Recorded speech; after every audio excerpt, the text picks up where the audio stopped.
Odisha Kerala Blasters മാച്ചിന് ശേഷം വളരെ important ആയിട്ടുള്ളൊരു കാര്യമാണ് നമ്മൾ ഈ ഒരു വീഡിയോയിൽ നോക്കാൻ പോകുന്നത്. സോ എല്ലാവരും ലൈക്ക് ചെയ്തിട്ട് വീഡിയോ കാണാനായി ശ്രമിക്കാം. 100 നമ്മൾ ലൈക്കിൻ്റെ ടാർഗറ്റ്. 1 സെക്കൻഡ് സമയം മാത്രം മതി. ജസ്റ്റ് ആ ഒരു ക്ലിക്ക് ചെയ്തിട്ട് നിങ്ങൾ വീഡിയോ കാണാനായി ശ്രമിക്കാം. നമുക്കറിയാം ഇന്ന് അഡ്രിയാനോടെ പഴയതുപോലെ തന്നെയാണ് കളിക്കാൻ ഇറങ്ങിയത്. അതായത് ഒരു 70 മിനിറ്റിന് ശേഷം എന്തായാലും മിഗാൽ സ്റ്റാറേയും പറഞ്ഞിരുന്നു അദ്ദേഹത്തിന് അധികം മിനിറ്റൊന്നും ഈ ഒരു മാച്ചിലും കിട്ടുകയില്ല എന്ന്.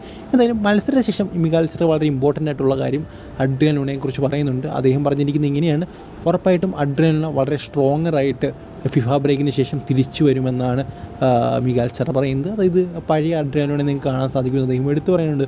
സോ ഉറപ്പായിട്ടും അങ്ങനെ ഒരു അഡ്രിയാനോനെ നമുക്ക് കാണാനായിട്ട് പ്രതീക്ഷിക്കാം. എന്തായാലും ഇന്ന് നമ്മുടെ ഹീസസ് ഹിമിനസും അതുപോലെ തന്നെ നോവാ സൈദയുടെ ഒരു കോമ്പിനേഷൻ പ്ലേ നല്ല രീതിയിൽ വർക്കായിട്ടുണ്ട്.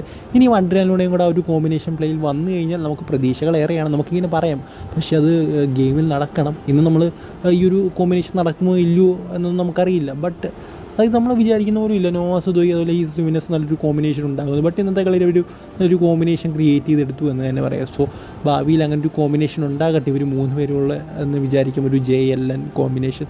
സോ എന്തായാലും ഈ ഒരു വീഡിയോ നിങ്ങൾക്ക് ഇഷ്ടപ്പെടുന്ന ലൈക്ക് ചെയ്യുക. അടുത്ത വീഡിയോ കാണുന്നവരെ ഗുഡ് ബൈ.